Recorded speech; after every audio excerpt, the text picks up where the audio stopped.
Today I'll show you what to do if you want to connect to a saved network location.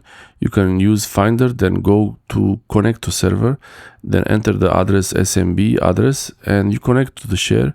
But if you want to remove the password, maybe it changed, you can search in Finder, search for Keychain, and then search for the address you are going to. This in my case here is 192, that's the local IP. This is a local Windows server. And I was trying to delete this, it didn't really work. So if you can't delete the saved password, you can change the address. For example, here I changed from 12 to 120, and now the saved passwords in Keychain will not match with this address, and it's going to ask me to save the password again. I did this because I wanted to show you the save password option, but you can do this also if you change the password. Now I'm ready to connect to the Windows share, so go connect to server. Now I'm connecting from Mac to Windows. I use the SMB protocol and now I'm going to enter the password.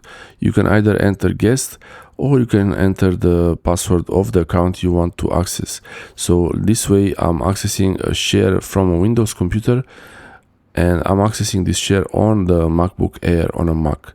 I enter the details and you also see the shares available from that Windows computer and you can choose which ones to mount. Thanks for watching.